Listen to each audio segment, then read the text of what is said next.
Center field, Alex Hoff. Right field, Colin Parrish. Third base, Ben Swords. Shortstop is Cade Hull. Second base, Andrew Fay. First base, Austin Schmidt. He and Wade Stouse flip-flop behind the plate. Wade Stouse will be catching Michael Plasmeyer.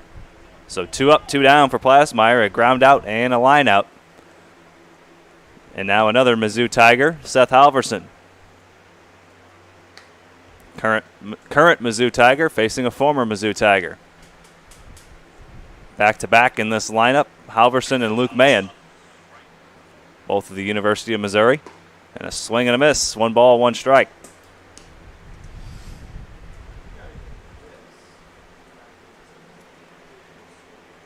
Halverson and Mahan, both two-way players, both do a little pitching.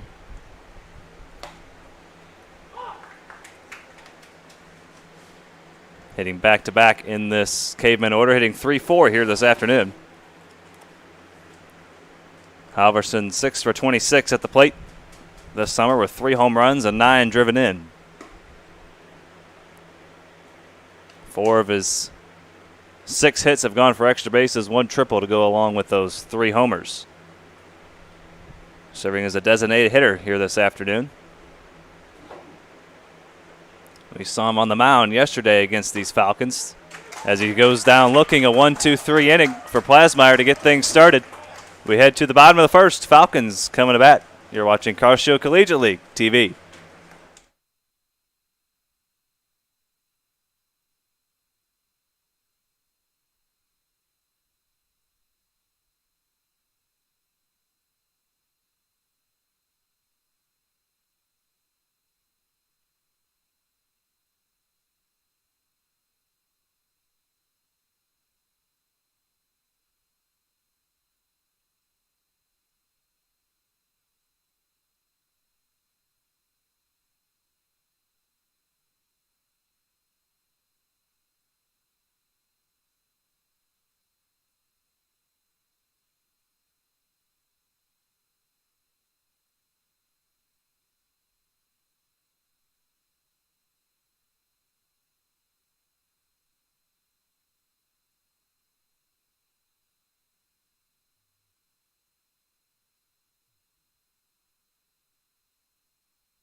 To the top, or the bottom of the first, rather, we go. Michael Plasmeyer, a 1-2-3, top half of the first. And Connor McKenna will deal to this lineup for the Falcons at 7-7-1 coming into play. Alex Hoff will lead things off. Ben Swords will follow. Then Wade Stouse, Austin Schmidt, and Michael Long. Then David Olenek, Colin Parrish, Cade Hull, and Andrew Fay to round out the order. Connor McKenna making his 4th start, 6th appearance here in the Carshill Collegiate League. 12 innings pitched. 17 strikeouts, 5 walks. He's given up 19 hits and 11 earned runs, and ERA just over 6.4. He's hit 3 batters as well. So Alex Hoff will lead things off for the Falcons, hitting leadoff and playing center field.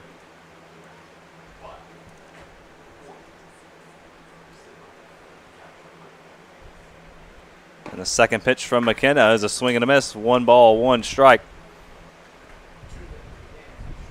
Alex Hoff, 10 for 39 on the summer so far.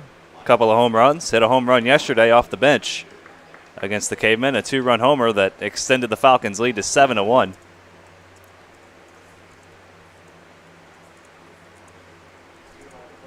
Two balls, 1 strike from the Truman State right-hander, Connor McKenna.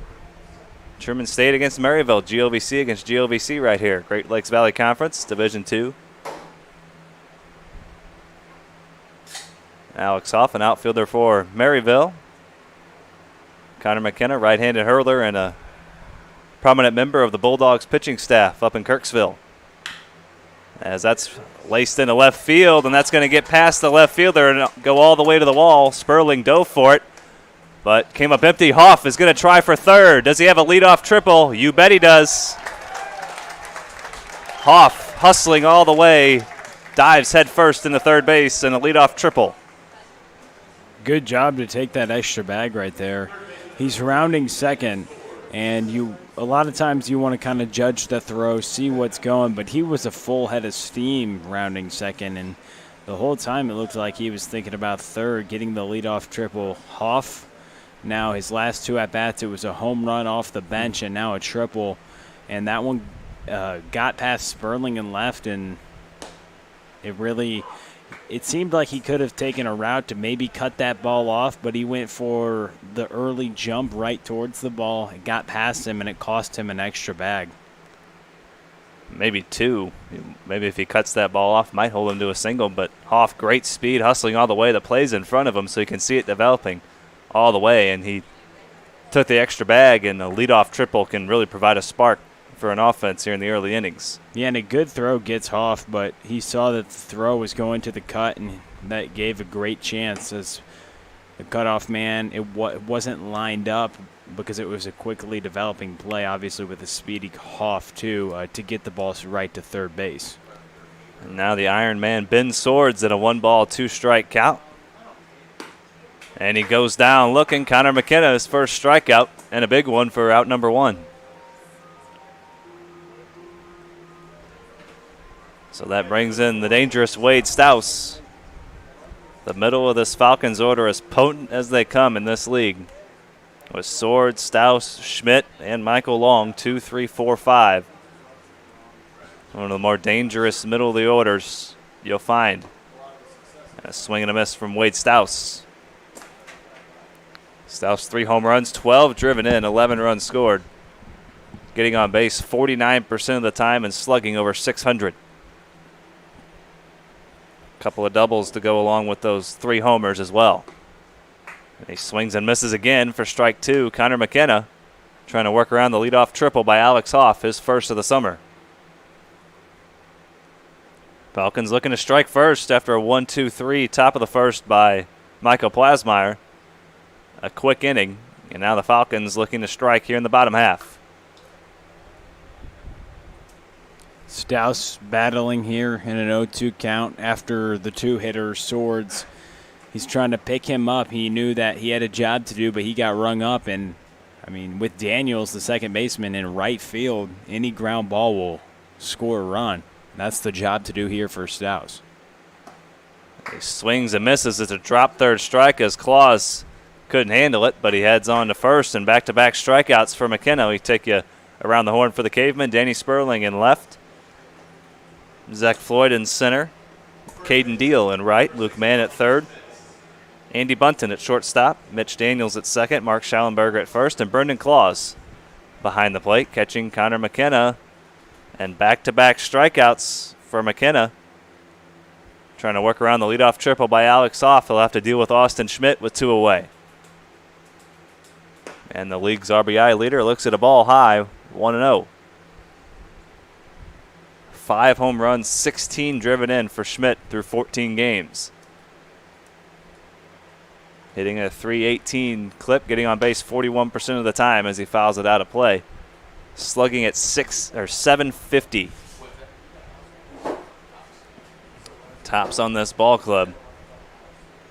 The Falcons as a team hitting .264, getting on base about 37% of the time and slugging .432. A team OPS right around 800. And that gets past Claus. Hoff is going to try to score, and he will. As that ball got past Claus, and Hoff, the aggressive base running pays off.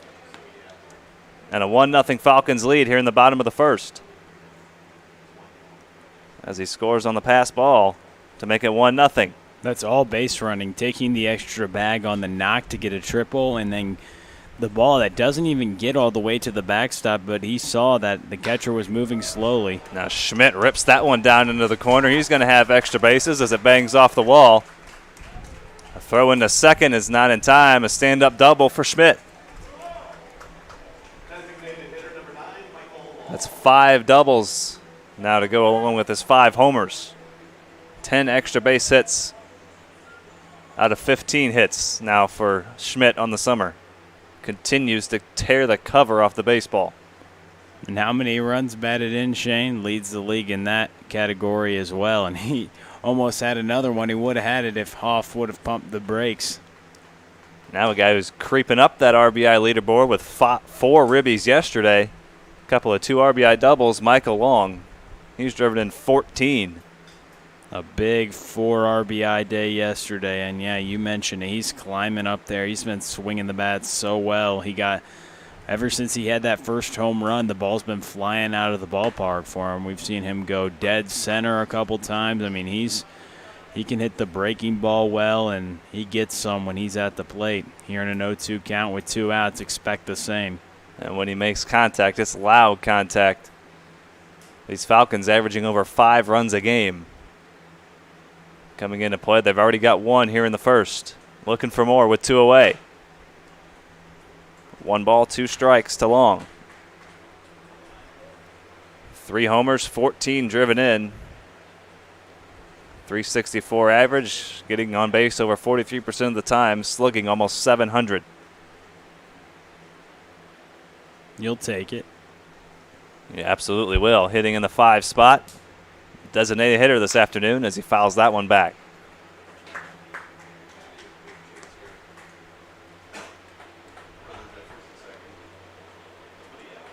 That 364 average amongst players in the lineup this afternoon, tied with Wade Stouse for tops on the club.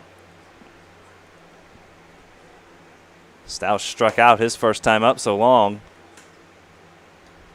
currently stands as the leading hitter on this Falcons ball club in terms of batting average.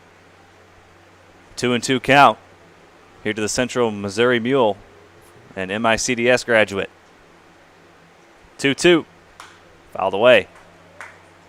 Good at bat here out of the 5 hole with 2 away and a runner in scoring position.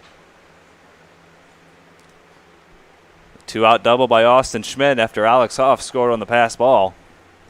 He had a leadoff triple. McKenna struck out the next 2 batters he faced. But then a ball scooted past Brendan Claus, and Hoff, aggressive base running, scored.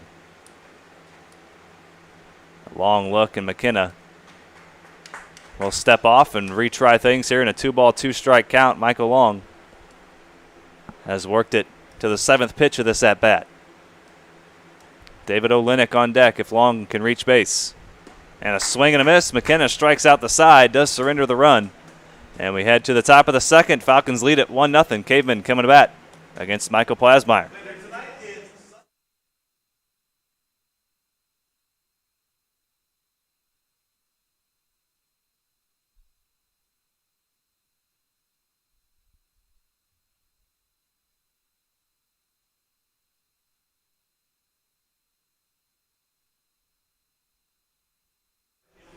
A reminder of this inning brought to you by our friends at Interco Recycling. Interco has been recycling non-ferrous industrial metals, batteries, computers, and electronics since 1996. Their 400,000 square foot, 45-acre facility. It's pretty big. It's on the Illinois side of downtown St. Louis. So if your company has large amounts of scrap metals, batteries, or electronics in need of recycling, Interco can handle it for you. Just call 1-877-258-3601 or head on over to itcscrap.com. That's 1-877-258-3601 or itcscrap.com. Just let them know what you need to recycle, and they can handle it for you. Interco Recycling, a Metaltronics recycler since 1996.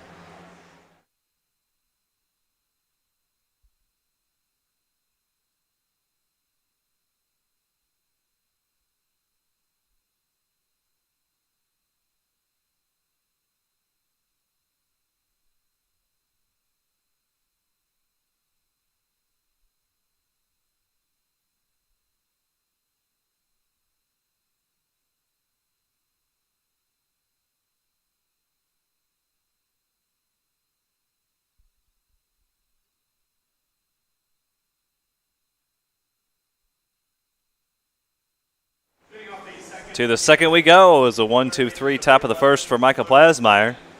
And then a leadoff triple by Alex Hoff in the bottom half. He came across on a pass ball with 2 outs.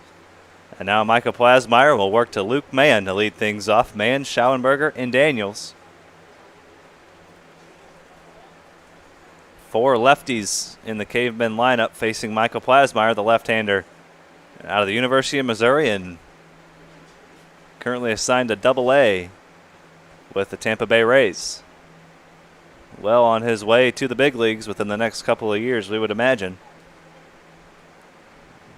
Top 30 prospect in the Rays organization, one of the deeper farm systems in all of baseball. Got the #1 prospect in all of baseball. Wander Franco. Brendan McKay. Another left-handed pitcher. As Mann skies that one a mile high down the right field line. 3 Falcons converge. Schmidt can't find it, but Andrew Fay puts it away for the first out. 4 up, 4 down for Plasmeyer.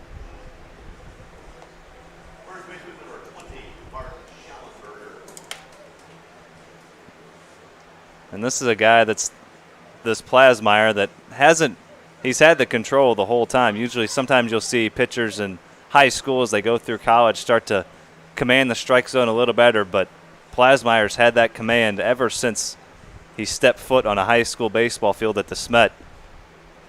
And he has just chugged right along, carving up every level he's ever been at as Schauenberger rips that one up the middle. First base hit for the Cavemen.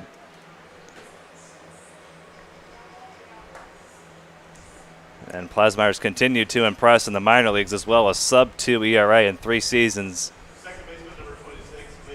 4th round draft pick back in 2018.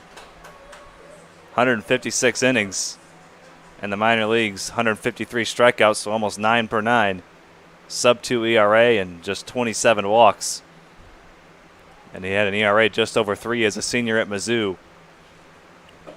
He just has a great feel for the zone. Some guys have it right when they step on the mound, and it feels like he hasn't really had to face much adversity on the mound. He's just thrown strike after strike, and nobody's figured out a way to consistently square him up, and that's why he's on the track to the big leagues, because he throws pitches just like that, change-ups that are in the strike zone. Hey, you can take it, you can spit on it, it's going to be a strike, and you can swing at it, but it's going to look like a fastball. So either way, it's tough.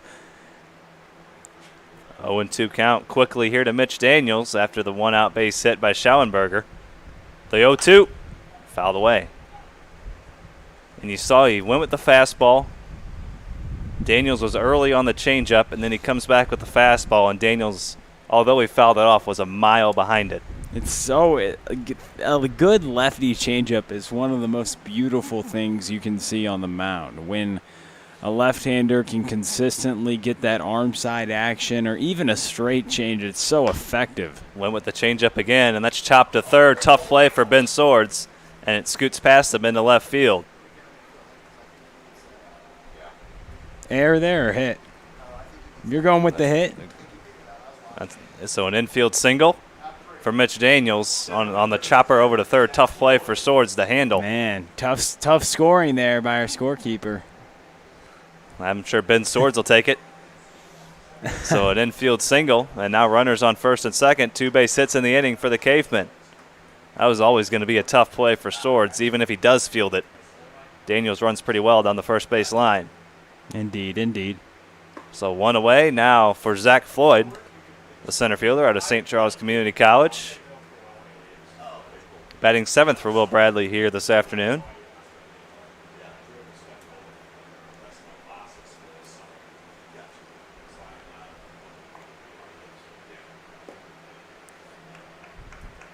One ball, 1 strike. Floyd on the summer so far, four hits. 2 of them have gone for extra bases. Couple of doubles, couple of runs driven in, 5 runs scored. He's been hit by 5 pitches as well. That's a team high. The Cavemen as a team have been hit by 22 pitches in 16 games. There's a swing and a miss. So you know somebody's getting plunked every single day, you know? When Will Bradley writes that lineup, hey, we're probably going to get hit a couple, with 1 or if not 2 times today. Averaging, you'll get on base any way you can, especially with the middle of their order. And a swing and a miss. Plasmeyer has his second strikeout, and he has the second out of the second inning. Blew the fastball right by Floyd. Here it is. Hit it, big boy. That's a big fastball. And with the stuff that he has, the off-speed pitches that he has, it looks that much harder.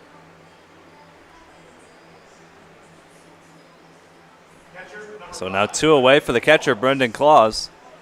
He started to swing the bat pretty well as of late.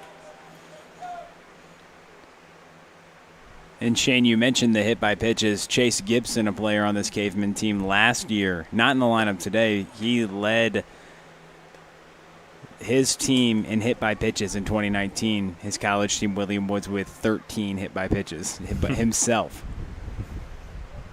Gibson has been hit by just a couple of pitches this summer, so not tops on the club, but maybe he's giving advice to the team, how to take one for the team. Get on base any way you can. There's a check swing by Claus and 2 strikes. No balls, 2 strikes, 2 away here in the second.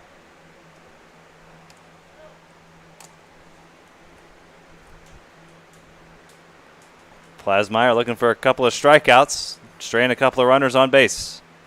The 0-2. He has it. Strike 3, back-to-back strikeouts. 3 strikeouts through a couple of innings for Michael Plasmeyer, as he'll get a fist bump from his brother Mitch, and we head to the bottom of the second. Falcons coming to bat. They're on top, 1-0.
David Olenek will lead things off for the Falcons here in the bottom of the second. They scored 1 in the bottom half of the first. Alex Hoff with a leadoff triple, and then coming on to score on a pass ball with 2 away as David Olenek pops up the first pitch of the inning. Mitch Daniels is camped underneath it. 1 pitch, 1 out for McKenna here in the second. And just the start to the second inning you won after giving up a run in the first inning. Well, giving up a leadoff triple. That is in the first inning, and getting settled in on the mound is something that he has a chance to do now in the second. 1 run in that first isn't going to kill you. It's something that he knows his team can put together some good at-bats and get some runs. You can't win if you can't score anyway, so he's not too concerned with that. But now getting back out on the mound this inning, he'll be telling of how his outing is going to go, of how he can respond this inning, because like we mentioned, we saw a guy give up 2 runs last night in the first inning and then go around and throw 7 scoreless. So the first inning doesn't define you. A lot of times it can be a huge momentum swing for you, and it can actually – the percentages show that the teams that win the first few innings do ultimately win the game a lot of times, but it doesn't kill you. And he's retired the first 2 here in the second as Colin Parrish grounds out. So it's taken McKenna just 5 pitches to retire the first 2 hitters of the second inning. And at least somewhat of a sigh of relief. You don't have to deal with Swords, Schmidt, Staus, Long, and all this inning. You got through the gauntlet in this order, so you at least get an inning and a half till you have to face them again, because that's a tall task for any pitcher in this league. And we go by that. We were looking at the teams and the players who have put together the most quality at-bats, and You mentioned it to me before the broadcast. 4 of the 5 Quab leaders in the league are in this game. And 3 of them are on the Falcons. Stouse, Swords, and Schmidt. And they're hitting back to back to back, 2, 3, 4 in the order. So, yeah, you have to pitch to some of them unless you want to walk the bases loaded. Yeah. Got to pitch to somebody. And then you have Michael Long to clean it all up if you do indeed let up those 3 guys on the base pass. And he's going to make it pay. He's second on this ball club and runs batted in just behind Schmidt. Yeah, big day yesterday. He can clean it up, and it's fun to watch him swing the bat. We've talked about it a lot. And a 1-2-3 second for McKenna, so a quick second inning, and McKenna bounces back after surrendering a run in the first. Will Kinerly will take you through the middle innings. He'll have the 3rd, 4th, and 5th for you. We'll be back shortly. We're through 2. Falcons lead at 1-0.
Just a reminder, this inning brought to you by Interco Recycling. Interco has been recycling non-ferrous industrial metals, batteries, computers, and electronics since 1996. So if you or your company has large amounts of scrap metals, batteries, or electronics to recycle, you can call Interco Recycling at 1-877-258-3601 or on the web at www.itcscrap.com. Interco Recycling, a Mellotronics recycler since 1996.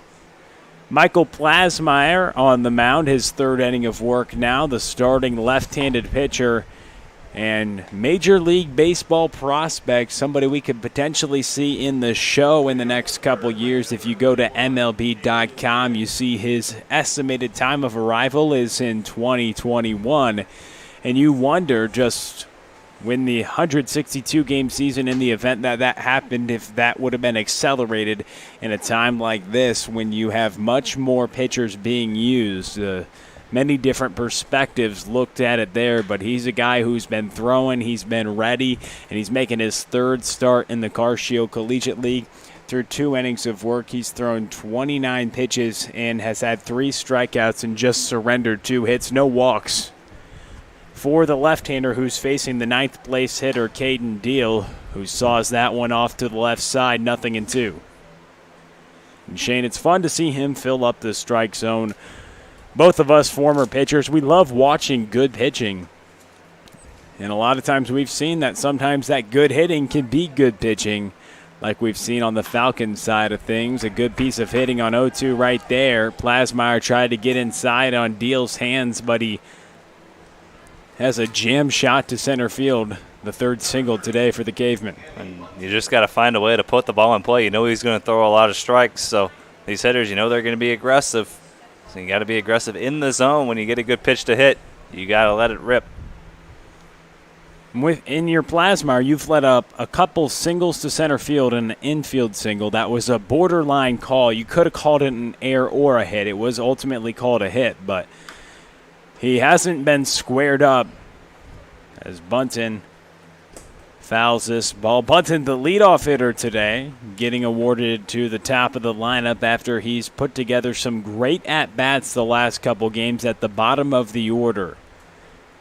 He's sporting the high socks, him and the man who's waiting to hit, Danny Sperling, both with those high yellow socks. And those high socks fit those 2 guys well, both grinders at the plate. Not ever an easy at-bat. Sperling gets on base a lot. Bunton, a grinder at the bottom of this order. turning things over back to the top. Really fits their style of play. Yeah, it's cool to have him at the top of the lineup, Shane, because we've seen Sperling there so much, and he puts together great at-bats, but it's a nice 1-2 punch. And you mentioned the High Sox. Well, it's a Sunday afternoon. High Sox Sunday. Where else to go with it? A ball and a strike. Andy Bunton, he welcomed Plasmeyer into the ballgame. He hit it right back at the left-hander. But Plasmeyer fielded the ball and threw it over to first as Bunton takes a swing and a miss right there for the second strike. And primarily, I misspoke. Bunton usually at the bottom of the order, but Will Bradley moving him up to the top. He likes the at-bats he's putting together, never goes down without a fight. He and Sperling at the top of this order will be fun to watch. Yep, I mentioned how they kind of moved him up, and that's just because he's put together some good at-bats, Shane. And, you want to have somebody at the top of the order who can, especially with a guy on a pitch count like Plasmeyer is going to be. He was under 30 pitches through 2 innings. We don't know how deep he's going to go, but obviously they're going to monitor his arm as he gets Bunton looking with the slider. The 4th strikeout today for the left-hander. Sperling now to the plate. But what we mentioned is if you can put together a 10-pitch at-bat and a guy has a 50-pitch count or something like that, you're getting 1/5 of their day in one at-bat. So I'm not saying he's on a 50-pitch count, but he's probably somewhere in that range where he's going to go 50, 60, maybe 70 pitches. He's not going to go a ton. And look at the pickoff move. Plasmeyer gets deal, and now that erases the single. There's 2 away for Sperling. He got him. The ball did come out if you saw that on the screen, but that was on the transfer as Schmidt was trying to throw it around the horn. But there's 2 away after the pickoff move from the left-hander. This is a very subtle pickoff move, very quick. Sometimes you'll see a lefty with a big old leg kick and try to get the hitter guessing. He wasn't messing around. Just a nice little quick step over to first. Not very long, but you just got to break the plane of the rubber, and that's all he did. So a single, and then a strikeout, and then a pickoff, 2 away. Sperling at the plate, 0-1 the count. And the second offering missed low. It's fun to see how, and it's interesting to look at how Plasmeyer approaches left-handers versus right-handers, and it seems as though that slider works really well to right-handed hitters because he can come inside so well with the fastball. So it looks like that slider is something that's why a good left-handed pitcher can get a lot of swings and misses on inside fastballs, because that slider is something he tries to go back foot to right-handed hitters. But with the lefty, you usually don't see a ton of left-handed pitchers feel super comfortable with lefty-on-lefty changeups, but we've already seen Plasmeyer throw that a couple times today. That speaks to just how confident he is as a pitcher and how much he trusts his stuff as he misses with the fastball on that pitch.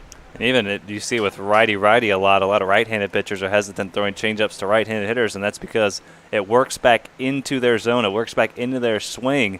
So if they're sitting on off-speed pitches, they'll be able to get to it really quickly. A swing and a miss on the changeup, 5 Ks and 3 shutty for Michael Plasmeyer. We send it to the bottom of the third, 1-0 Falcons on top.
Andrew Fay, Alex Hoff, Ben Swords here for the Falcons. It was a leadoff triple to start off the bottom of the first for the Falcons. Alex Hoff just did a great job, the leadoff hitter last night. He comes off the bench and hits a pinch hit 2-run home run. He's at the top of the order today, has a triple, then comes around to score. That's been the only run of the ball game so far, as the single by Andrew Fay drops in front of Zach Floyd, the center fielder.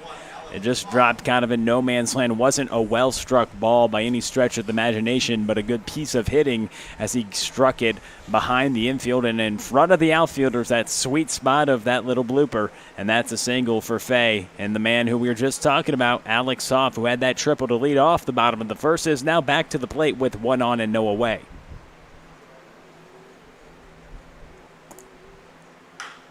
First pitch swinging, fouls it down the left field foul line into the bullpen of the Cavemen. So after the bloop single to center field by Fay, Hoff comes to the plate. He scored the only run for the Falcons that came in the bottom of the first, a 1-0 ball game. Here in the bottom of the third, McKenna tries to go to the off-speed pitch, but it misses low. A ball and a strike. Connor McKenna, a Truman State right-hander. You mentioned he's a part of their pitching staff, a part of their pitching rotation as an underclassman. As this ball stroked well towards center field, Alex Hoff is going to... But Zach Floyd makes a great catch at the warning track, and Hoff is retired. So a couple well-struck balls, but an F8 for Alex Hoff on this one as Zach Floyd was going to the warning track and making the catch on the run. 1 away and 1 on for Ben Swords. Hoff might have thought he had another triple, but Zach Floyd said, no, sir. Nice job by Floyd. Got a great jump on that baseball, tracked it all the way and never kept his eye off of it. He's got his left fielder communicating to him how close he is to the wall. So you can run full speed, and then once you hear your outfielder, they'll say 5, 4, 3, 2, as in steps you're away from the wall. And he just ran full speed and leapt up at the warning track and caught it in the gap. Wow, it was a great catch, and he made it look easy. It looked like Hoff almost just had enough for it to have it leave the yard. I believe he knew that it didn't have enough off the bat. Just a lot of times hitters know, but just by the way he was running. But it was close. It was that WTP warning track power that he had, and we know he doesn't just have that. He can leave the yard as well. He did a couple times this summer so far he has, and last night we mentioned with that impressive bomb coming off the bench. Kiesel was making it seem like all the right moves yesterday, deploying pinch hitters and relievers who started to have some success until, what do you know, the final frame when things got a little interesting, that 7th inning. As this could be a ground ball double play to third to second to first. A 5-4-3 double play. Swords grounds into it, and McKenna works out of the inning. We're through 3 at Carshield Field. On a beautiful Sunday afternoon, Falcons on top, 1-0. We send it to the 4th on CCL TV.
This inning brought to you by Interco Recycling. Interco has been recycling non-ferrous industrial metals, batteries, computers, and electronics since 1996. They operate a 400,000 square foot, 45-acre facility on the Illinois side of downtown St. Louis. So if you or your company has large amounts of scrap metals, batteries, or electronics to recycle, you can call Interco Recycling at 1-877-258-3601 or on the web at www.itcscrap.com. Interco Recycling, a Mellotronics recycler since 1996. Shane Holsey, Will Connerly here with you.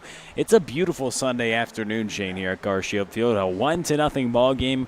We've seen a couple of great pitching performances yesterday. We're seeing one right now from Michael Plasmeyer, now working in the fourth inning against the heart of the order for the Cavemen. 3-4-5 due up. Seth Halverson at the plate as he fouls the first one away. About 32 strikes, just 10 balls through 3 innings for Plasmeyer, filling up the zone. And it's not like he's throwing pitches down the middle. With Plasmeyer, you're going to see pitches on the corners, inside, out, working the fastball to both sides of the plate, working the slider, backdoor, fastball in the outside corner, beautiful pitch. Changeup working to both sides of the plate, working away to right-handed hitters. He's thrown it to some lefties as well, got a strikeout on it last inning. He's confident in every pitch he throws, and when you can throw any pitch in any count as a hitter, sometimes you're kind of lost. You don't really know what to do. You don't know what to do because a lot of times hitters, especially with, his fastball velocity, when we talk about he's someone who could be in the show soon in the next couple of years, but it peaks around 93 miles an hour, and you don't necessarily think, okay, that's not going to blow you away. But what does blow you away is his ability to command everything. You can't just sit on that fastball because he throws so many great pitches, and he has another one there for his 6th strikeout of the evening.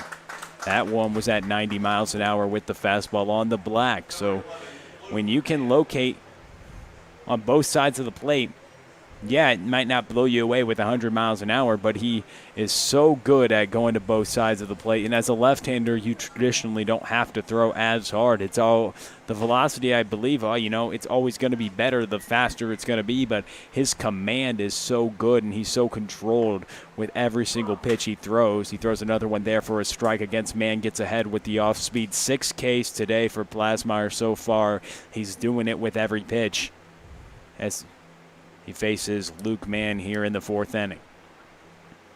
Top of the 4th, it's a 1-0 ball game. It was Alex Hoff, the only run.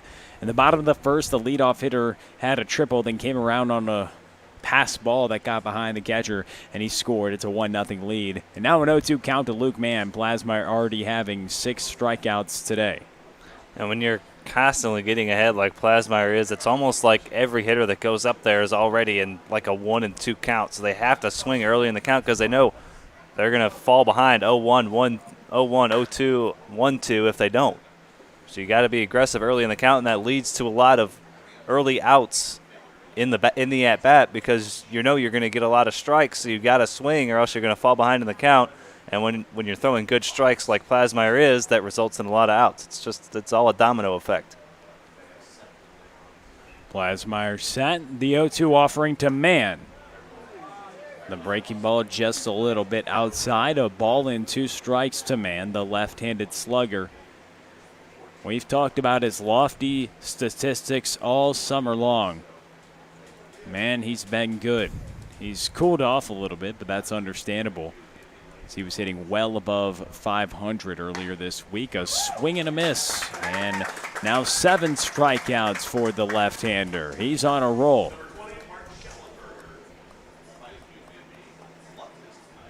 Just everything is working for him this afternoon. He's got strikeouts on every pitch. He's got strikeouts on the fastball, on the changeup, on the breaking ball.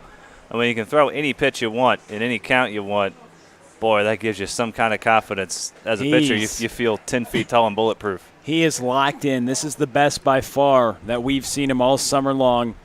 This is just his 3rd start, but this is what we expect from the guy.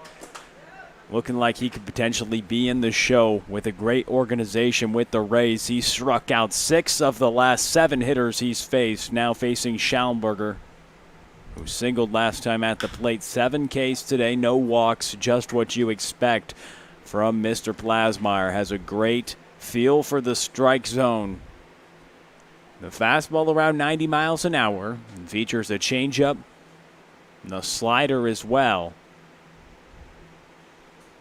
And the breaking stuff tunnels well with his fastball in terms of commanding it. He's not going to have a ton of bad misses. That every single pitch seems like it's going to be competitive. You see some guys that sometimes they'll paint the black and then they could spike a pitch or throw it to the backstop. But he's just so calm and comfortable. And when Under you can control. repeat your mechanics, that's the most important thing. Nolan Ryan was giving advice to a young pitcher one time, and he was asking what he could do to get better, and he told him spike marks. Spike marks meaning you want to have the same spike marks every time you're on the mound. No wasted motion, meaning you're going to be able to repeat your delivery every single time. And that's what Plasmeyer's doing right now. He's repeating his delivery every time, so he has that consistent delivery. And on top of that, he doesn't have much wasted motion, so that actually enhances his ability to repeat that delivery at such a high rate, as he's ahead 1-2 in the count to Mark Schallenberger. The offering from the left-hander misses low. 2 balls, 2 strikes. Plasmeyer trying to work 4 scoreless innings. He gets the sign from Staus, kicks and delivers the pitch. It's hit softly to the right side, and Schmidt will come step on first base. 4 shutout innings for Plasmeyer. 7 strikeouts, no walks, just 3 hits, 1-0 Falcons on top here at beautiful Car Shield Field. You're watching Car Shield Collegiate League TV.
One nothing ball game, bottom of the 4th. First offering to Wade Staus is a swing and a miss. 3-4-5 due up for the Falcons. Get ready for the gauntlet. The 3 of some of the best hitters in the league now getting ready to face the right-hander Connor McKenna in a 1-0 ball game in the bottom of the 4th inning. Wade Staus struck out swinging against McKenna last time. And credit to McKenna after surrendering that leadoff triple. He struck out the next 2 hitters, Ben Swords and Wade Staus. That triple did come around to score in the bottom of the 1st half. He took advantage of the ball, scooting away from Brendan Claus, the catcher. Here in a 2-1 count in the bottom of the 4th inning, a 1-0 lead for the Falcons. The same matchup that we saw just one day ago, Shane.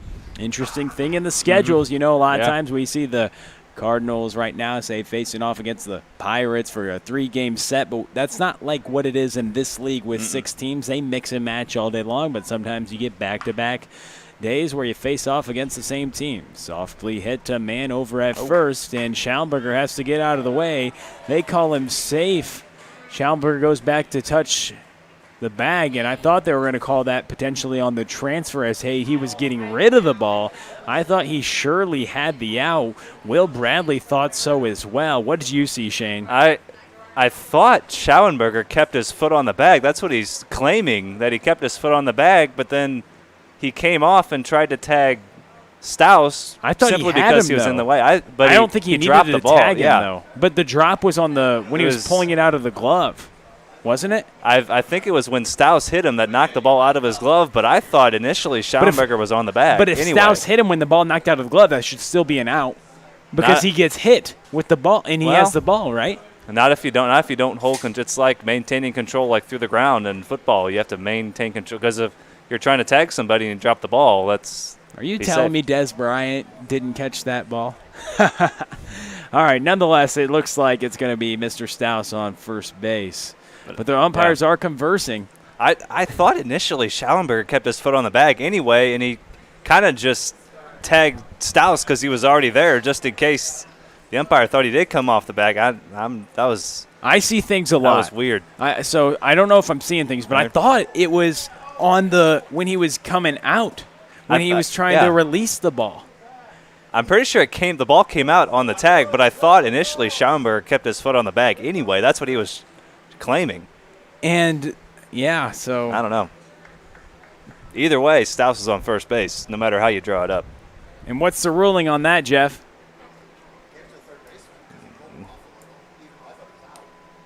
So an error on the third baseman on that one. We get the official scoring brought to you by Jeff Saluth, and that's going to be an E5.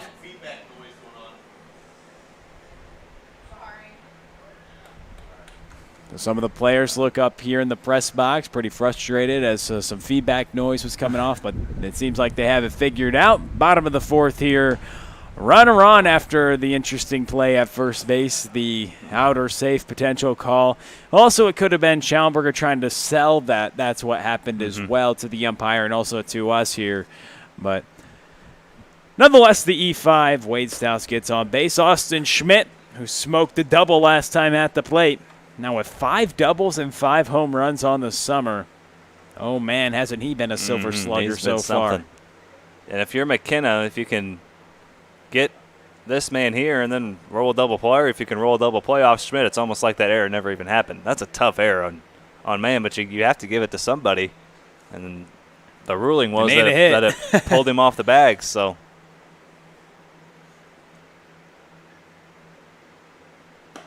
pitch upstairs. So McKenna tried to climb the ladder on the 0-2 count to Austin Schmidt. So Stouse at first base, Schmidt at the plate. He had a double last time. Michael Long is on deck waiting to hit here with nobody out.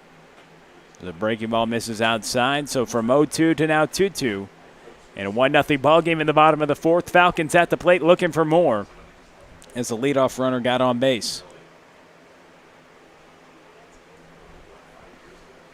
The 2-2 pitch from the right-hander. Fouled away. And we'll do it at least one more time. Austin Schmidt battling at the plate. First went to the University of Louisiana Monroe. And Jefferson College, now a commit to Lindenwood University. And a standout slugger so far this summer. He hits this ball, skies it toward right field. The right fielder, Caden Deal, tracking for it. Zach Floyd comes all the way over there. Featuring potentially as a good backup, but the center fielder was right by Deal as he caught that ball 1 out. Michael Long comes to the plate with 1 on here in the bottom of the fourth, 1-0 ball game. Michael Long, the designated hitter, struck out swinging last time at the plate as Connor McKenna's working. Here in the bottom of the fourth, it looks like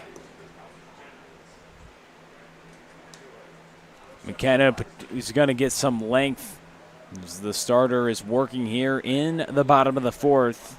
He has an out, looking for the double play, and there's no action in the bullpen at all from the Cavemen. Will Bradley, we've seen him a couple times try to get length out of his starters. Salzman's worked deep into games. Josh Hoffman has worked deep into games, and he's hoping for that from McKenna today. And McKenna's a starter at Truman State. He's used to going deep into ball games, so no issue for him. Yeah, he had an outing when he went 7 innings against Bellarmine University last season, and obviously they were the most premier offensive team in the conference for a long time. They had one of the best offenses in all of Division II, so he can get some length As this ball is skied up in the air. But going to be fouled. 2 balls and a strike to Michael Long. As he fouls that one away. So now 2 balls, 2 strikes with 1 on and 1 out here in the bottom of the 4th inning. David Olenek, the hitter next. There's a Truman State right-hander working against Michael Long, who had a couple doubles yesterday and 4 runs driven in. As a runner on first looking to drive in some more, but a swing and a miss. He's tardy on the painted fastball on the outside corner, and there's 2 outs. They get through 3, 4, and 5 with only giving up 1 base runner and it coming on air. You'll take it if you're Connor McKenna working through that part of the order. So the E5 on the interesting play was hit towards Mann. It looked like Stouse was out at first from Schallenberger, but ultimately Stouse is safe. They call it an error. And now McKenna responded with a fly out to right field. And a strikeout of Michael Long, now facing David Olenek. A swing and a miss. Good challenge fastball right there from McKenna. Here with 2 outs in the bottom of the 4th. Michael Plasmeyer has been working a gem for the Falcons, 4 shutout innings so far. But his night looks like it's going to be through as Grayson Sen was getting hot down there in the bullpen. But, man, it was fun to watch that left-hander throw today. I've seen a couple of fantastic lefties. How about the last 2 left-handers we've seen on the mound? Turbrack and Plasmeyer. Turbrack a little younger, but very similar pitchers in that they're left-handed, throw a similar velocity, command of 3 pitches to both sides of the plate. Really, really fun to watch. And then you can't short another lefty that we saw that struck out, got 8 outs last night out of the bullpen and struck out 8 hitters. Ian Losey as well, big-time arm, and he's a Mizzou commit. As this ball is hit up in the air, Mann in foul territory, tracking for it, and he'll catch it right in front of the Cavemen bullpen. So a runner gets on to start the inning on an error, but then 3 straight retired for Connor McKenna. We're through 4 innings. A 1-0 lead for the Falcons here on a beautiful Sunday afternoon at CarShield Field. Falcons come to the plate in the top of the 5th next on CCL TV.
This inning brought to you by Interco Recycling. They've been recycling non-ferrous industrial metals, batteries, computers, and electronics since 1996. The company operates a 400,000 square foot, 45-acre facility on the Illinois side of downtown St. Louis. So if you or your company has large amounts of scrap metals, batteries, or electronics to recycle, you can call Interco Recycling at 1-877-258-3601 or go to the web at www.itcscrap.com. Interco Recycling and electronics recyclers since 1996. New pitcher into the ballgame and a new look for the right-hander Grayson Sen.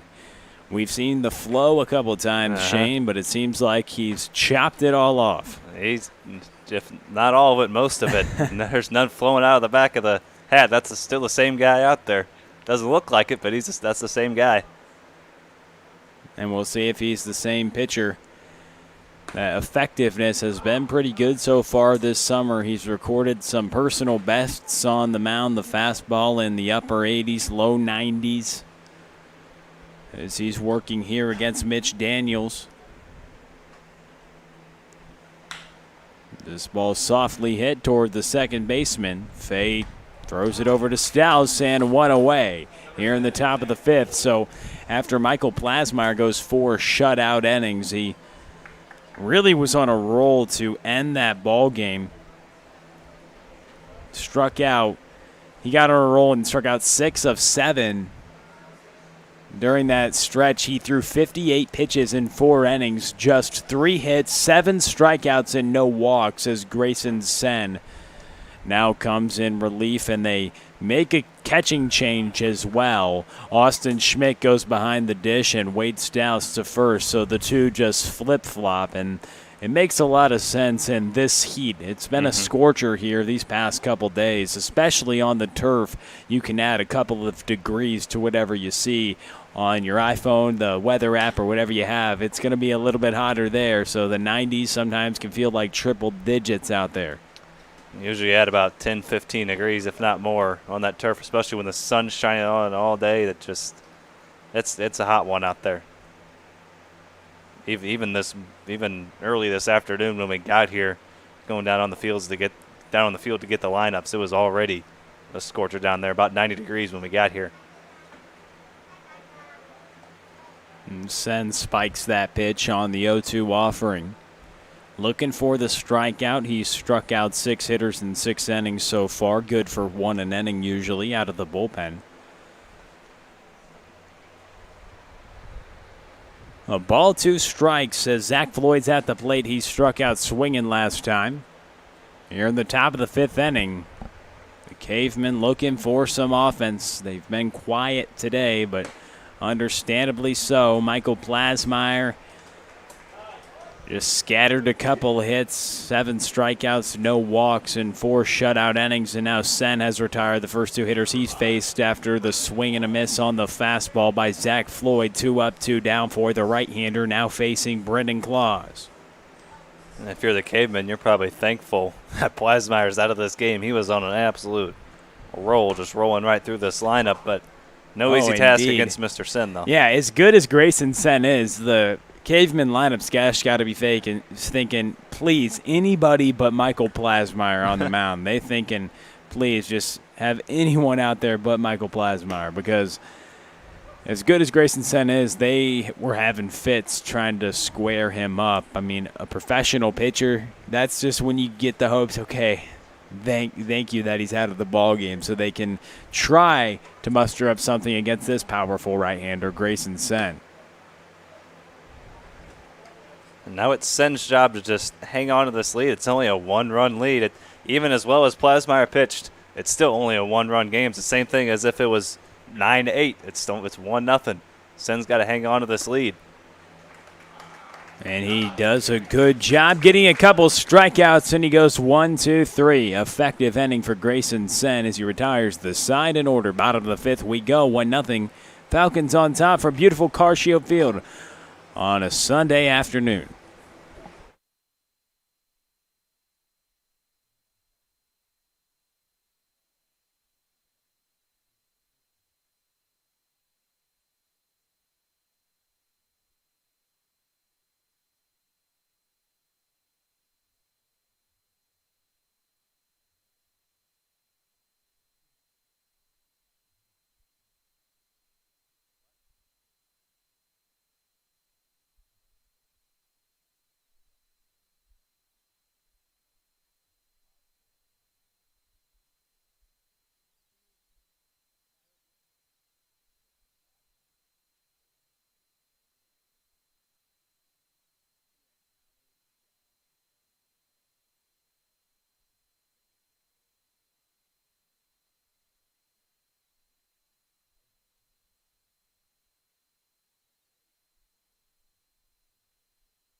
Colin Parrish, Cade Hull, Andrew Fay.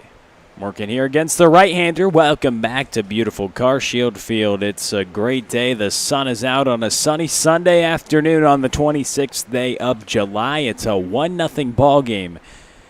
Here in the bottom of the fifth inning, Falcons on top.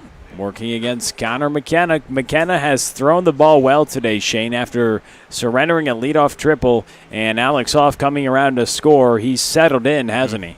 And he's got to be thinking, can you guys get me some offense? I'm pitching my you-know-what off out here, giving up just 1 run through 4 innings, and still doesn't even have a lead. It's not even tied. His team's trailing. You just got to keep pitching, keep doing your job, and you can't go up there and hit for yourself, so you got to hope your offense can do it for you. You just got to go out there and do your job. Hold up your end of the bargain, and hopefully your offense can do the same. 2 balls and 2 strikes to the right fielder, Colin Parrish, who gets rung up. He thought it was inside, it looks like, but he walks back to the dugout, so he gets rung up for the first out here in the bottom of the fifth. McKenna really starting to settle in. Really, since that leadoff triple, not much doing. Just a couple of hits scattered for McKenna. He's had nice command of the strike zone, down in the strike zone. A lot of ground balls.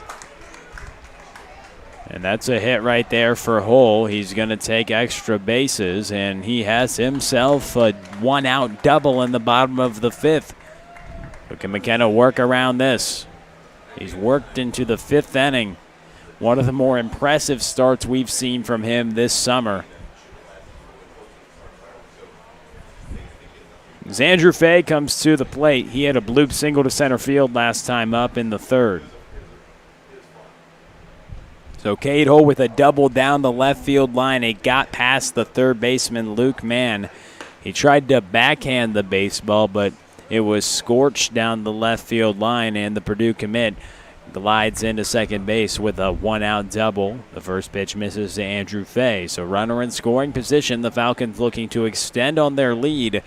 And a lead seems pretty healthy right now with Grayson Sen on the mound, who impressed with a 1-2-3 inning, including a couple strikeouts. He was given the ball after Michael Plasmeyer went 4 shutout innings while striking out 7. A ball and a strike with 1 out and 1 runner on as Andrew Fay's in the box, the left-handed hitter with an open stance.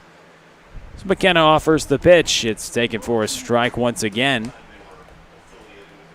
They're playing him basically straight away. Floyd is 1 step to pull. Mitch Daniels backs up a little bit for the left-handed hitter. Bunton trying to keep Hull close at second. So a decent-sized gap to the left side with the runner on second base. So McKenna takes a peek and delivers the pitch. A swing and a miss by Fay. And he's retired, so McKenna with a couple Ks and now tries to work around the 1-out double. It goes back to the top of the lineup, Alex Hoff, who has swung the bat well recently. His last 3 at-bats was a home run to left last night, pinch hitting, and then he had a leadoff triple and then flew out to the warning track back in the 3rd. He's swinging it hot. What can he do here with 2 outs and a runner in scoring position here in the bottom of the 5th inning?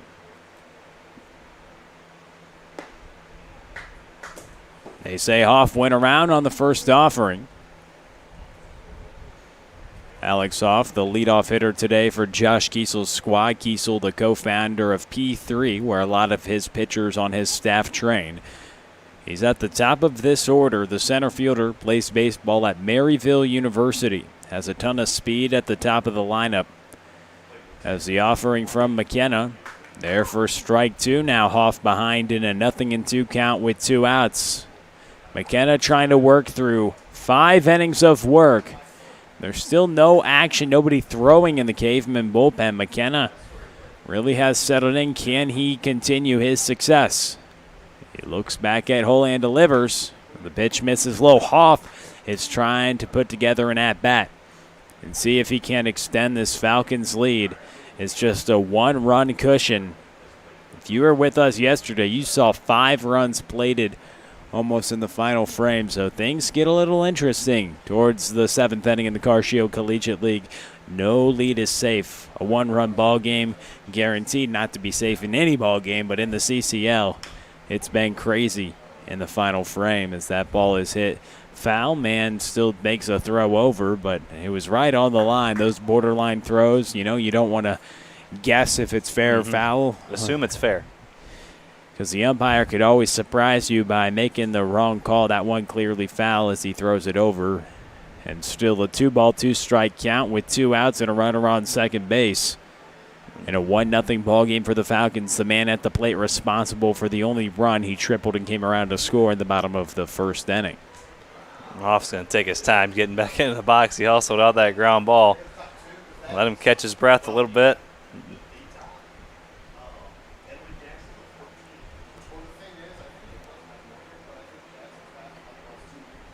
So McKenna comes set. Hole at second base. Hoff in the plate, a 2-2 pitch. Taken upstairs, now the count runs full.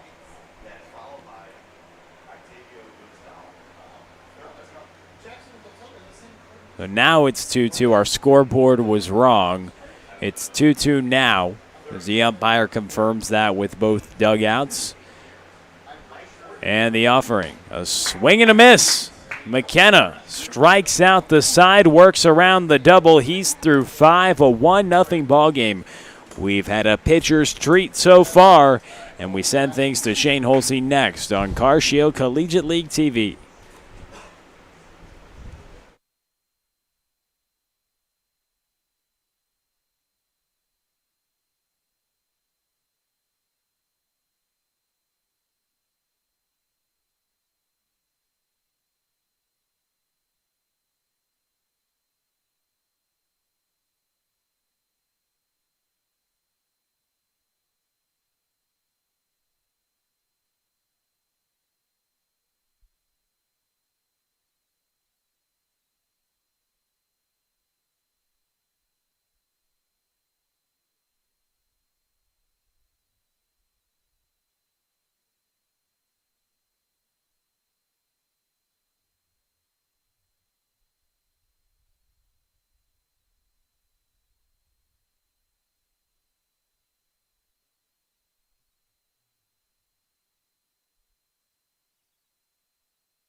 Caden Deal will lead things off here in the top of the 6th.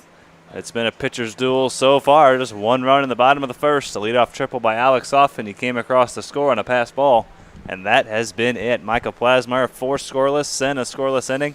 Connor McKenna continuing to pitch well for the Cavemen as well. Just 1 run through 5 innings. As just now there's some action down there in the Cavemen bullpen. So 5 solid innings for McKenna, but he still trails 1-0 as Caden Deal leads things off against Grayson Sen.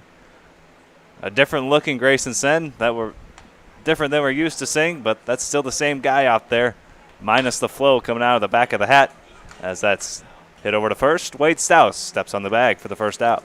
Yeah, he's still got that upper 80s, low 90s fastball. The hair, cutting off the hair didn't slow him down one bit. Maybe it'll speed him up a little bit. Maybe add a mile an hour or two, a little more aerodynamic. Oh, my. Look at you. Now Andy Bunton with nobody on, 1 away here in the top of the 6th.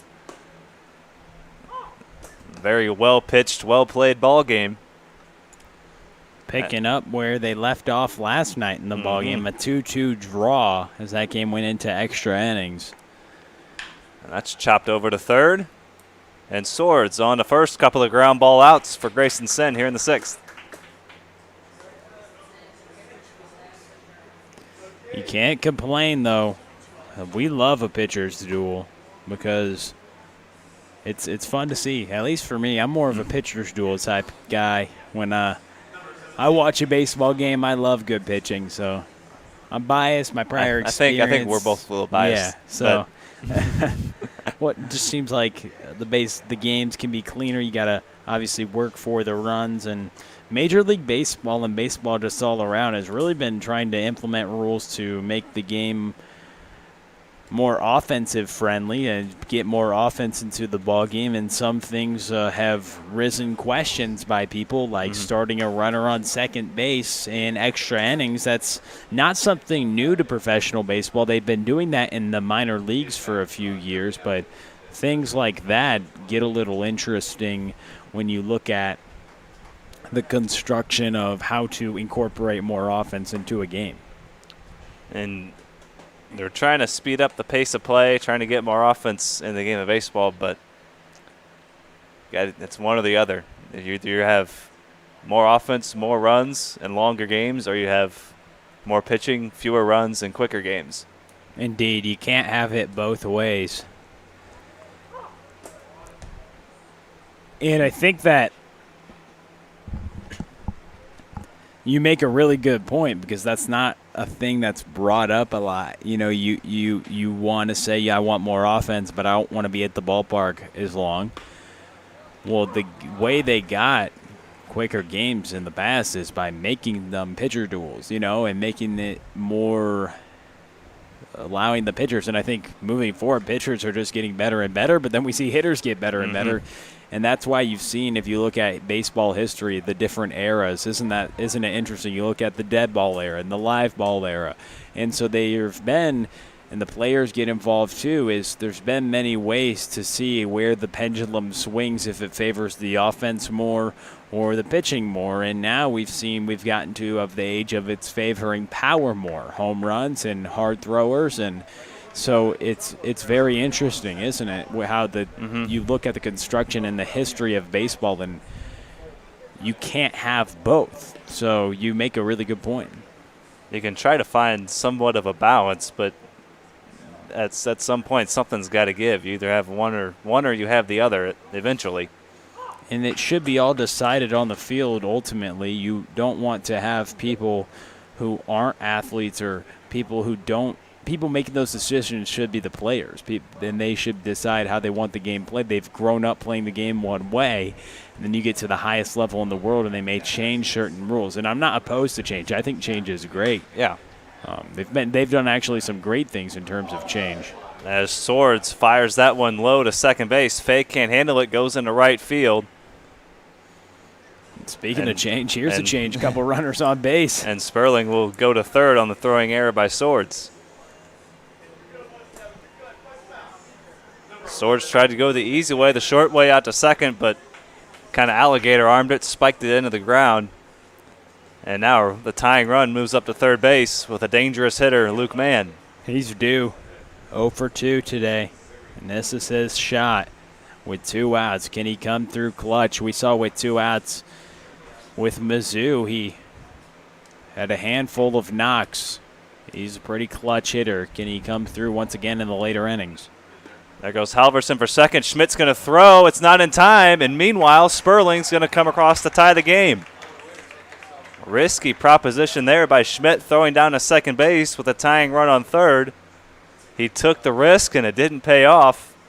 A stolen base for Halverson, and Sperling scores. Wow. That stolen base brought to you by the O'Fallon Family YMCA, the Y for Youth Development, Healthy Living, Social Responsibility. And now the go-ahead run is in scoring position as the tying run scores to make it 1-1.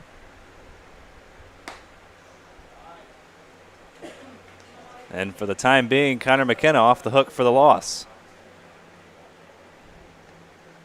And who knows if he'll go back out there or not. There's been a pitcher getting loose down there in the Cavemen bullpen, Jamie Burdish, the right-hander, and he's down thrown to the catcher, so we'll see. There's a swing and a miss from Mann. 1 ball, 2 strikes. Sen trying to strand the go-ahead run in scoring position. Seth Alverson steals a base. And Danny Sperling comes across to make it 1-1 on the throw. Interesting to see what Sen's going to go to here. Mann, a good hitter with 2 strikes as well.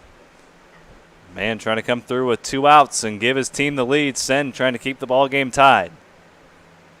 There goes Halverson for third. The pitch is outside, and another stolen base for Halverson. We saw him already this year steal second, steal third, and steal home in an inning, and now he's stolen second, and stolen third in this inning.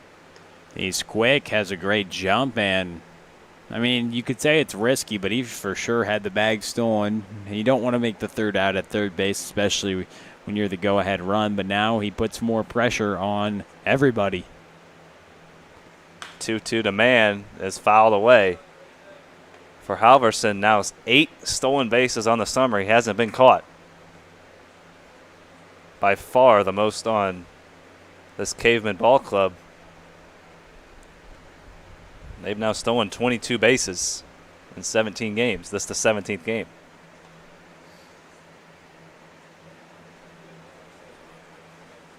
So Luke Mann, 2 balls, 2 strikes. Good battle brewing between he and Grayson Sen.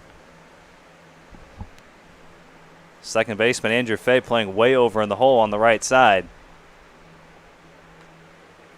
All Mann needs to do is deliver a base hit here, and the Cavemen will have the lead. The 2-2 from Grayson Sen. In the dirt, blocked nicely by Schmidt. So the count goes full, 3-2. Mark Schauenberger, another dangerous hitter on deck. He's hit a late inning home run in this league. Hit one off the clubhouse in right center. Yeah. A couple weeks ago. And he's waiting to hit. He hopefully comes up to the plate for his sake already with the lead.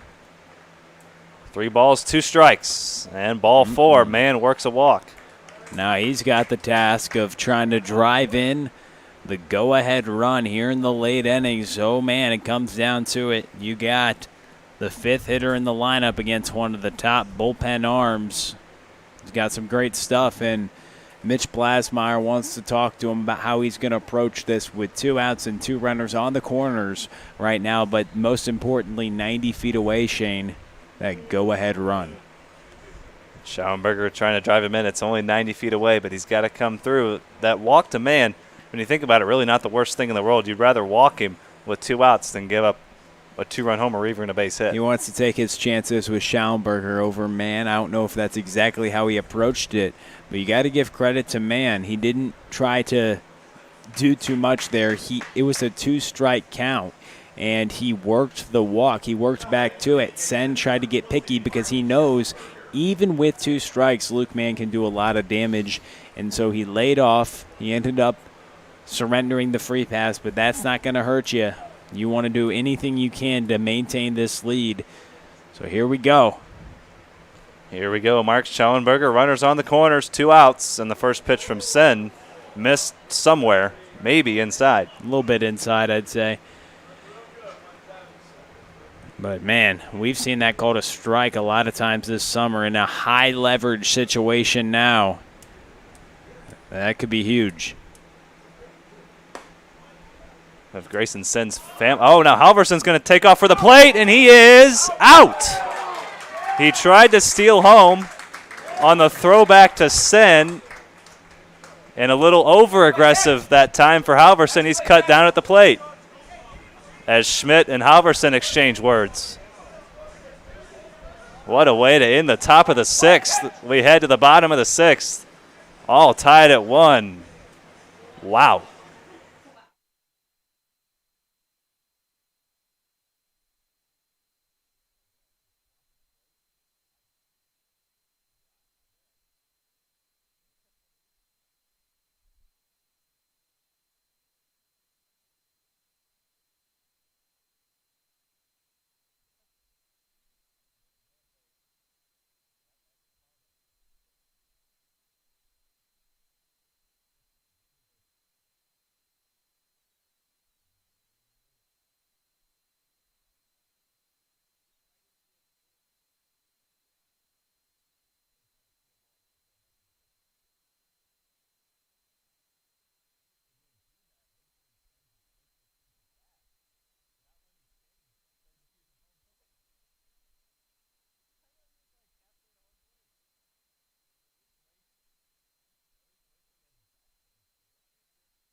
So how about that inning to the top of the sixth? Seth Halverson tries to steal home. On the throwback to the pitcher, Grayson Sen throws home. Schmidt blocks the plate. Halverson not too happy about it, but he's out at home plate. He would have had the go-ahead run, would have given the Cavemen the lead if he could have swiped home. An aggressive play doesn't pay off, and the inning's over. And Jamie Burdish, the new pitcher into the game, promptly plunks Ben Swords. So 5 strong innings for Connor McKenna. He's off the hook for the loss. It'll be decided by the bullpens here in the late innings. We had a tie last night, all tied here in the 6th. Another pitcher's duel. So a hit by pitch immediately by Burdish, and now the go-ahead run for the Falcons on base and Wade Stouse. Boy, how about this? You're coming into the ball game. You're not losing anymore, but it's tied, and you got to face 2, 3, 4 in the Falcons' order in a tie ball game in the 6th inning. Just immediately after you come into the game. And there goes Swords for second. A throw down by Claus is not in time. Swords swipes second. That's so on base brought to you by the O'Fallon Family YMCA. The Y for youth development, healthy living, social responsibility. And that erases the possibility of a double play. And now Stouse will try to move him over to third. And they've still got just one guy on the left side of the infield. Stouse just trying to get him over at least to do a job. A huge stolen base right there. And he's going to do more than that as he smokes that one into right center. And the Falcons have regained the lead on the 2-run shot by Wade Stouse. 4th home run of the summer. Why try to get him over when you can get everybody in? He puts it into the right center field bullpen, and he does more than move the runner over. He gives the Falcons a 3-1 lead. His 4th homer of the summer, and he's belted all of them deep to right field. RBI's number 13 and 14. He ties his teammate Michael Long for second on the club. Just behind this man, Austin Schmidt, who has 16. It's a tough task. You face Swords, Schmidt, and then Long, and that hit by pitch. To start off the inning, Burdish has to pay for it with the home run. Why move him over when you can just drive him in and drive in yourself? You know, still the best way to beat the shift. Hit it over it. 3 guys on the right side of the infield. And now we have back-to-back home runs. Austin Schmidt, his league-leading 6th home run, and a bat flip to boot. That's a big-time bat flip. He brought the bat all the way almost to first base. He pimped that bad boy, but he knew it was gone. Leads the league in home runs, RBIs. And there you go, Stomp on home Schmidt. Plate. What a response right there. Big-time bomb, back-to-back jacks.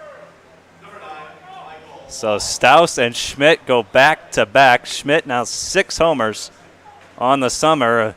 I think there's a little more aggression, a little more intent in that swing, and a long first pitch swing. Ropes that one down the left field line. The Falcons having a field day with Jamie Burdish as Long heads into second. Do you think Austin Schmidt was a little angry coming up to the plate? I think there's a little anger behind that swing. He brought the bat almost all the way to first base. That's the biggest bat flip I've ever seen, probably. That was in huge. person, at least. And he gives Jose Bautista a run for his money.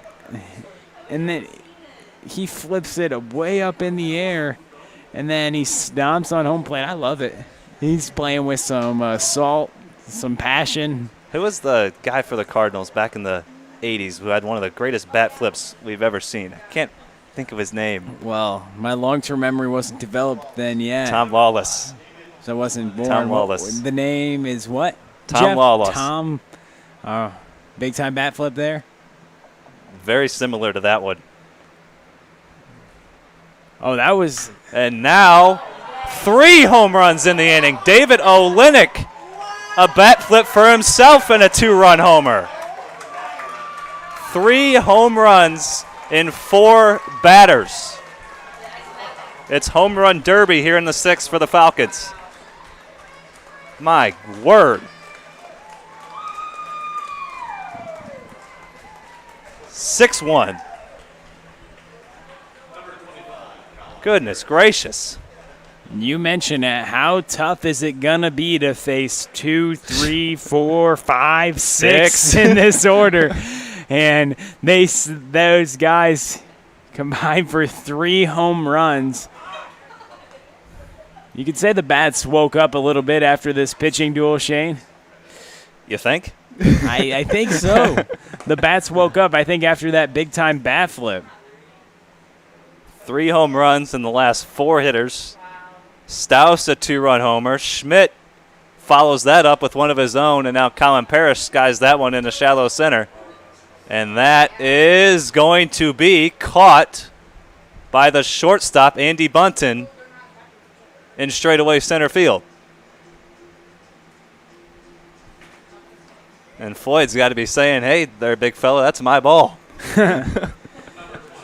They're just glad that one didn't leave the yard. Got a little interesting, but an out nonetheless. It seems like there's no love lost between these two teams. You saw Long and Olenek kind of wave bye-bye to the Cavemen dugout when he was rounded around the base pass. You saw the exchange between Halverson and Schmidt towards the end of that inning, and they brought that back to this inning. You see Schmidt with one of the more insane bat flips you've ever seen. My goodness gracious. All of them. There's no doubt about any of those 3 homers. Those were leaving the yard off the bat. And the Falcons are having some fun here in the 6th.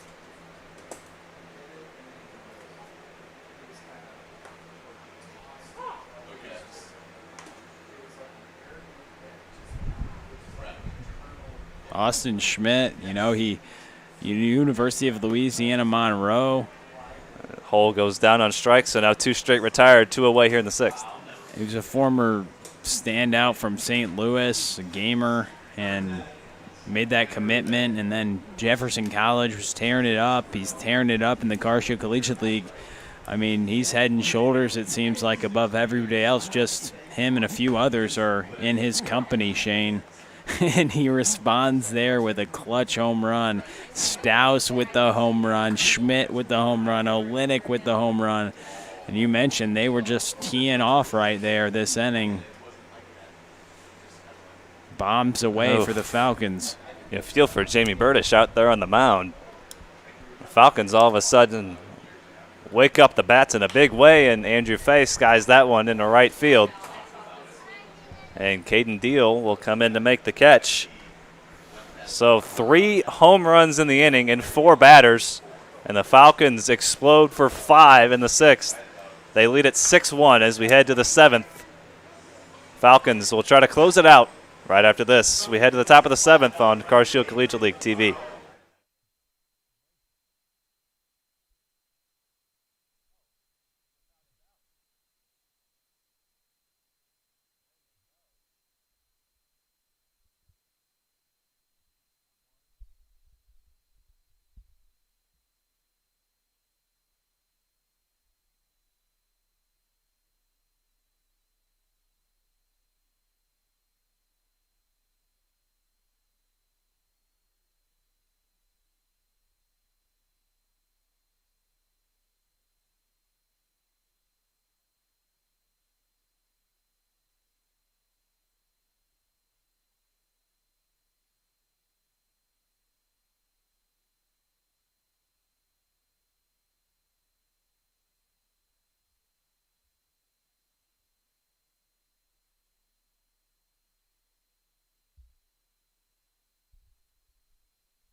Mark Schellenberger will lead things off for the Cavemen. Again, this inning brought to you by our friends at Interco Recycling. You can give them a call, 1-877-258-3601, or head to itcscrap.com if you have large amounts of scrap metals, batteries, computers, or electronics to recycle. Interco can handle it for you. Just call that number or visit that website, 1-877-258-3601, or itcscrap.com. Interco Recycling, a Metaltronics recycler since 1996. So the Cavemen come to the plate, trailing by 5 runs, 3 home runs in the bottom of the 6th for the Falcons. Staus and Schmidt go back-to-back, and then 2 batters later, after the double by Michael Long, David Olenek pops one to left field to make it 6-1, and that's where we stand here in the top of the 7th. Grayson Sen trying to close the deal. 2 balls, 1 strike to Schallenberger. Does have a base hit this afternoon, 1 for 2.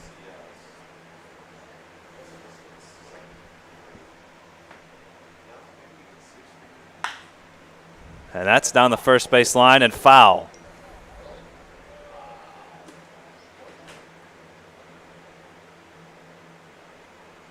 So Austin Schmidt on the 2nd home run after Staus.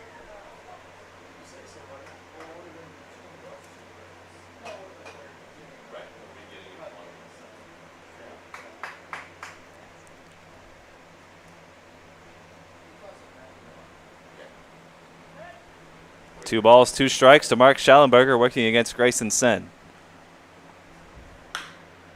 And that's chopped over to second. Andrew Fay will toss on to Staus for out number 1.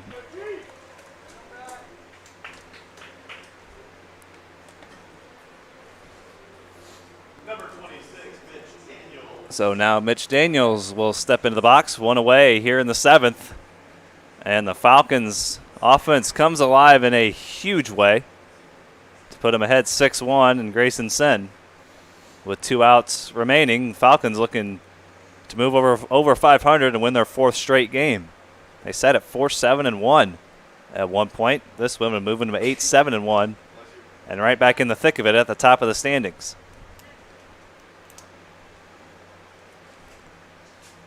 One ball, no strikes to Mitch Daniels. The Webster University Gorlock facing the Central Missouri Mule, Grayson Sen.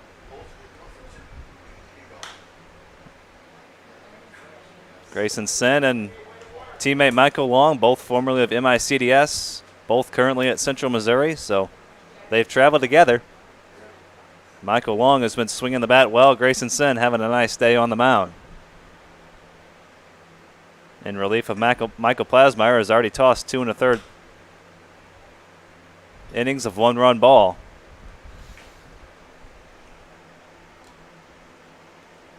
So the ground ball by Schallenberger for the first out, and now Mitch Daniels in a 1-ball, 2-strike count.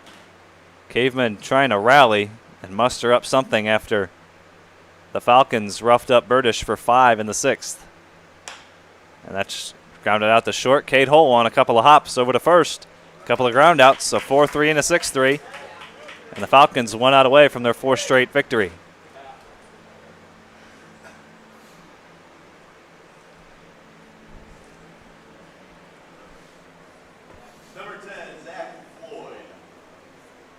So now Zach Floyd, the final hope for the Cavemen.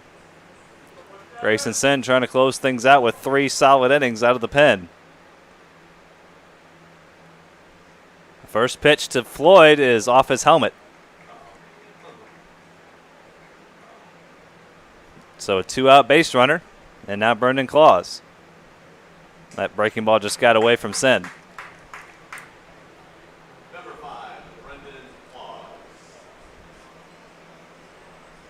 The hit by pitch of Floyd. That's the 6th time Floyd has been hit. A swing and a miss. And the 23rd time now in 17 games that a Caveman hitter has been plunked. That pitch gets away from Sen.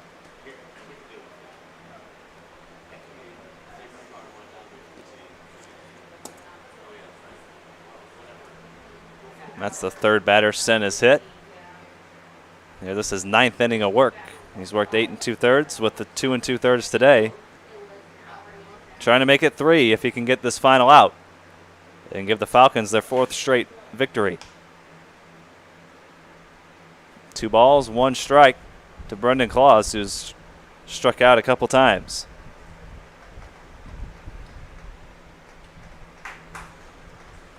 Floyd, a good lead off first. The 2-1. Inside corner. Cavemen down to their final strike.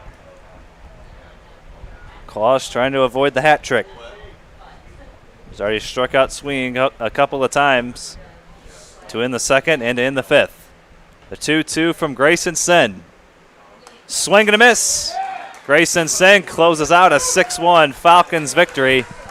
And the Falcons have won their fourth straight, 3 home runs in 4 batters in the sixth. And the offense comes alive late. It was 1-1 going into the sixth, bottom of the sixth, but the Falcons, 3 home runs, one by Staus, one by Schmidt, and one by David Olenek. 3 bombs power the Falcons to a 6-1 victory, and 4 scoreless for Plasmeyer. Sen with 3 one-run innings out of the pen to close things out. A 6-1 Falcons victory. They move over 500, 8-7-1. Cavemen fall to 5-10-2. We'll be back in about 2 hours or so. Cornbelters Eagles at 5:30. Gems and Hoots to follow. We're through 1 game out of 3 here this afternoon. We got a couple more for you this evening. We'll have a new stream for you. So head on over. We'll take a break, get some food in us. We'll be back in a couple of hours. We'll see you then here on Carshoe Collegiate League TV. Thanks for joining us. Falcons win it 6-1.